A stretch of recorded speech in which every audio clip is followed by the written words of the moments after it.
Bonjour à tout le monde, bienvenue sur ma page YouTube. Mon nom c'est Esseganke, je suis éducatrice spécialisée.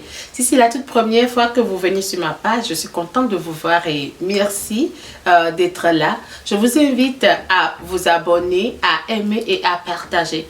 Même si vous n'avez personne dans votre vie qui est autiste ou si vous ne travaillez pas avec les enfants autistes, partager cette vidéo fera simplement du bien à une famille ou à une éducatrice spécialisée à mieux faire son travail ou à une éducatrice simple à mieux aider les enfants qui ont des besoins particuliers dans sa classe. Alors, partager la vidéo, c'est transformer des vies. Je compte sur vous pour m'aider à apporter ces messages très loin. Comme je l'avais promis dans mon autre vidéo, si vous n'avez pas encore vu cette vidéo, je vous encourage à aller voir.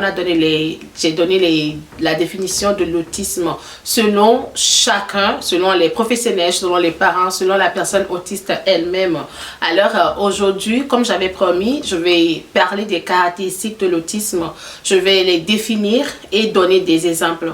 Donc, on avait vu que l'autisme était caractérisé par les relations sociales, la communication sociale, les comportements et les intérêts répétitifs et le fonctionnement singulier.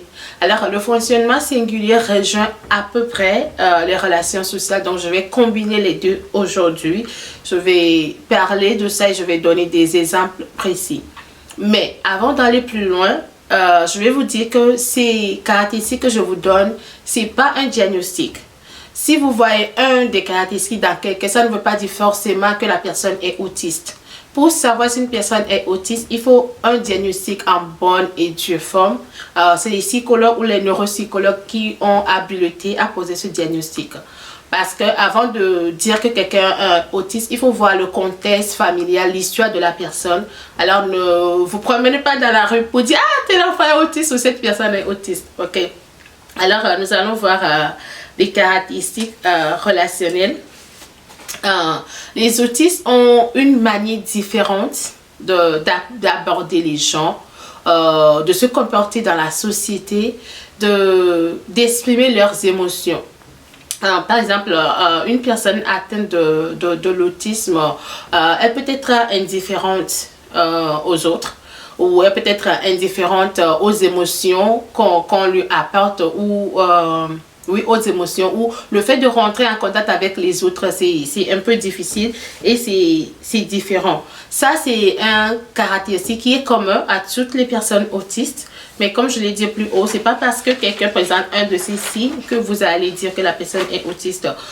Pour le comportement singulier, ça se voit plus quand les enfants vont dans des garderies ou dans des crèches. Par exemple, vous voyez un enfant qui est parmi un groupe d'enfants mais ne participe pas vraiment. Même quand les autres l'abordent pour jouer avec, c'est comme l'enfant ne comprend pas. Et on peut voir ça aussi quand on fait les jeux de tour de rôle. L'enfant ne comprend pas, soit l'enfant est patient, ne peut pas attendre son tour ou ne comprend pas vraiment le concept. Donc, je vais donner quelques exemples.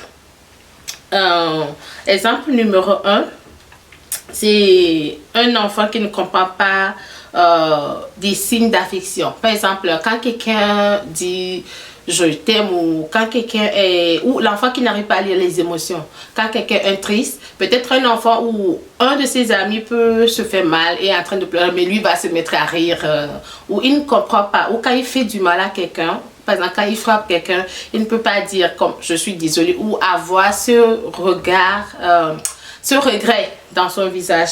Alors, c'est les enfants qui peuvent ne pas répondre à leur nom. Mais j'avais déjà dit, c'est pas parce que l'enfant ne répond pas à son nom que l'enfant est autiste. C'est les enfants ou les personnes qui ne semblent pas écouter lorsqu'on leur parle. Des fois, les gens pensent que c'est des enfants impolis ou des enfants rois ou les enfants mal élevés. Mais ce n'est pas le cas. C'est des personnes à besoin particulier et il faut les aider. C'est des enfants qui ont des préférences à des jeux solitaires. Comme je l'avais dit tantôt, ils ne sont pas trop dans les jeux de tour de rôle ou des jeux à deux. C'est juste, ils vont préférer faire quelque chose seul à seul et tout le temps. C'est des enfants qui ne peuvent pas faire des signes de main, par exemple dire au revoir. C'est des enfants qui ne peuvent pas faire. Si un enfant ne fait pas ces signes, je ne dis pas que l'enfant est autiste, mais des fois ça dépend de quand la motricité fine de l'enfant n'est pas aussi développée, ou la motricité globale, ça peut faire aussi que l'enfant peut ne pas faire bye bye, mais ça ne veut pas dire que l'enfant est forcément autiste. C'est juste des signes que je vous donne.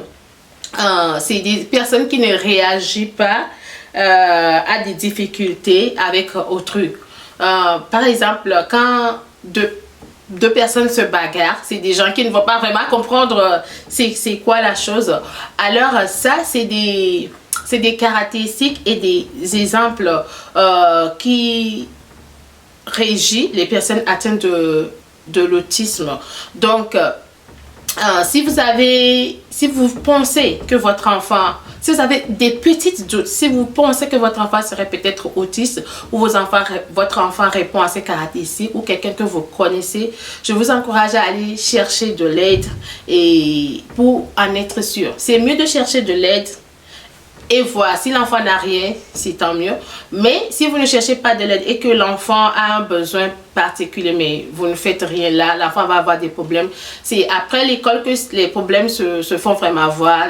Les enseignants vont dire c'est un enfant impoli, c'est un enfant qui ne comprend rien, c'est un enfant qui ne peut pas apprendre. Mais je viens vous dire que c'est juste un enfant à besoin particulier, c'est un enfant différent. Alors, donnez à ces enfants les outils qu'il faut pour les aider à devenir les personnes qui doivent être. Je vous invite à faire vos commentaires. Si vous avez des questions particulières, vous me les posez.